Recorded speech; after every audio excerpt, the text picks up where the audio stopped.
Alors, on va évoquer les intolérances. Mais avant d'évoquer les intolérances, il faut les replacer dans un cadre.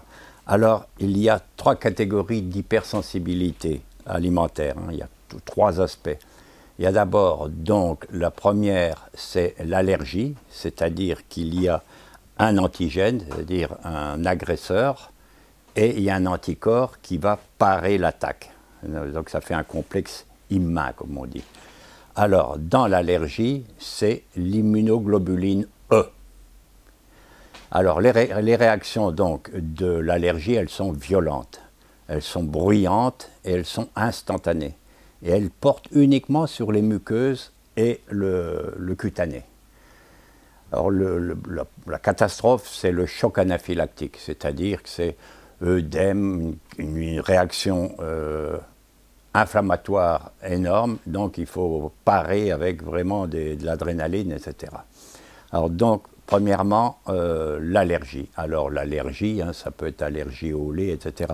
On verra tout à l'heure qu'il y a des aliments qui sont à la fois allergiques et intolérants. Alors donc, il faut savoir que c'est uniquement rapide, bruyant. En revanche, les intolérances alimentaires dont personne ne parlait, c'est pour ça que j'ai fait un livre sur les intolérances. Il y a une professeure émérite en allergologie, émérite veut dire qu'elle est en retraite, et qui a évoqué justement, on s'est trompé, sur 10 allergies, cas d'allergie, 8 sont des trophallérgènes, c'est-à-dire des intolérances, ça n'a rien à voir. Alors, les intolérances, il y a un élément agressif qu'on appelle donc l'antigène, et la parade, c'est un anticorps qui est l'immunoglobuline G, qui n'a donc rien à voir. Donc au niveau scientifique, ça n'a rien à voir. Alors, les réactions sont beaucoup plus sournoises, beaucoup plus lentes, moins ravageuses, mais ravageuses dans le temps, comme on va le voir. Alors, c'est évidemment tous les aliments qu'on appelle les trophallérgènes. Par rapport à la première catégorie, on dit plutôt pneumallergènes. Pneu, c'est dire les poumons, dire les pollens, etc. Alors, donc, tous les trophallérgènes donc, peuvent donner lieu à une intolérance, c'est-à-dire le corps n'accepte pas donc ces intrus. Donc, il va réagir lentement. Alors, ça va se passer en deux temps, puisque l'affaire centrale, c'est-à-dire l'organe central, c'est les intestins, c'est la flore intestinale, c'est l'écosystème qui va être atteint donc en premier. Alors qu'est-ce qui va se passer? Puisque c'est un refus de l'organisme qui ne les reconnaît pas, il va être agressé, il va s'enflammer et à la longue, puisque les intolérances ça traîne depuis des mois voire des années, finalement il va y avoir des pores, des petits trous dans l'intestin. Dans ces petits trous vont passer les détritus alimentaires, les virus, les bactéries. Et alors automatiquement, le système immunitaire va réagir en mobilisant la lignée blanche. La lignée blanche, c'est les macrophages, c'est les lymphocytes, leucocytes, les polynucléaires. Ensuite, ce sont les lymphocytes. Donc il va y avoir donc, tout un système qui se met en place et qui va réagir.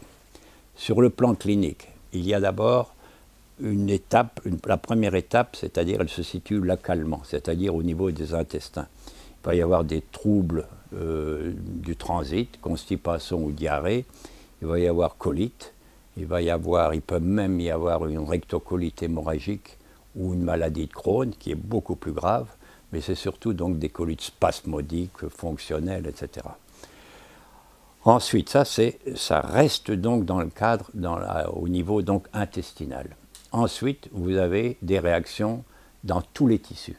Dans tous les tissus, à savoir, ça peut être aussi bien, donc vous pouvez avoir des migraines, il y a 70% des migraines, 70 à 80, ce sont des intolérances à certains aliments, au chocolat, etc. Donc voilà tous ces deux aspects que je viens d'évoquer, ça a à voir avec l'immunité.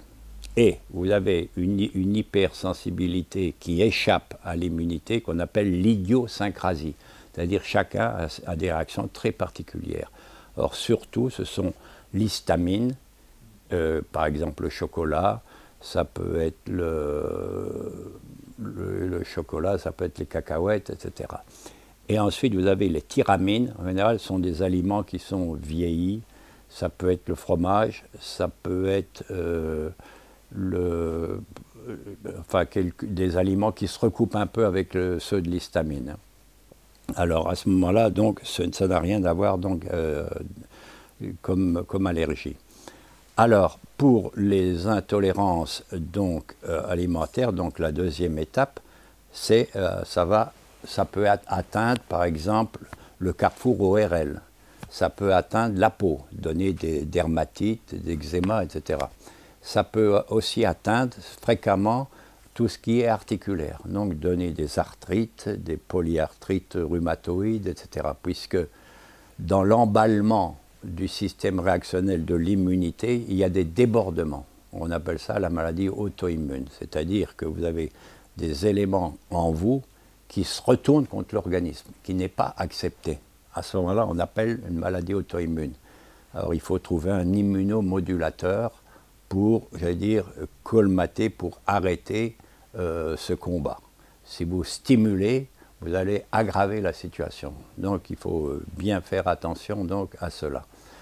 Alors déjà le fait de savoir le nombre de migraines qu'il y a, qui n'a rien à voir avec les céphalées, c'est une hémicranie la migraine. Hémicranie, donc la moitié donc, de la tête. Et c'est quand même, on a du mal à les soigner. Il y en a qui traînent ça toute leur vie. Moi j'ai ma sœur qui avait une migraine due au champagne. Donc quand il y avait une fête, ça se terminait mal parce qu'elle avait des migraines. Bon, maintenant on sait que c'est le champagne. Donc elle ne boit plus de champagne. Voilà, tout simplement. Alors la thérapie, comme je viens de l'évoquer, c'est l'éviction. Il suffit d'analyser un petit peu, il y a plusieurs examens donc à faire. La première à faire, c'est la peptidurie, c'est-à-dire c'est un examen dans lequel on analyse les caséines du lait et le gluten. C'est eux les plus ravageurs.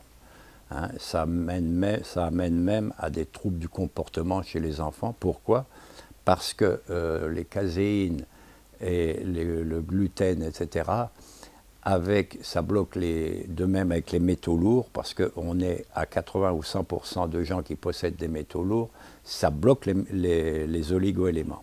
Ce qui fait que les peptidases, c'est-à-dire c'est l'enzyme qui est chargée de fragmenter tous les acides aminés, enfin, pour obtenir les acides aminés, dont les neurotransmetteurs, eh bien tout ça c'est bloqué. Ce qui fait que vous avez la sérotonine qui va dans tous les sens, parce qu'en plus elle se dépose au niveau des récepteurs du cerveau, au niveau des opioïdes, comme on dit.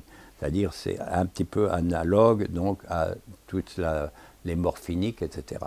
Et ça vous donne donc des accès incroyables qui oscillent donc entre la dopamine qui monte ou qui descend, etc. Ce qui fait que l'enfant il est complètement perdu et ça donne ce qu'on appelle donc d'abord des troubles du comportement, l'hyperréactivité, il doit y en avoir pas mal donc, aux États-Unis, puisqu'ils donnent presque à tous leurs enfants de la Ritaline, qui est une aberration, c'est une incompréhension. On fait un traitement symptomatique, mais on retrouve tous les phénomènes, c'est-à-dire que c'est une molécule qui est mal acceptée par les intestins, qui ne fait qu'aggraver le contexte. Et alors, vous avez donc la schizophrénie, etc. Hein, toutes ces histoires-là, à telle enseigne que avant on essayait de soigner la schizophrénie en psychanalyse, c'est-à-dire qu'à un moment donné, les psychanalystes avaient les pleins pouvoirs. Et il y a un dénommé Bernheim, qui est un psychanalyste américain, qui a fait un livre dans lequel il culpabilisait la maman en disant qu'elle n'a pas aimé assez son enfant. Ce qui fait que pour une fois, ça tombe à côté.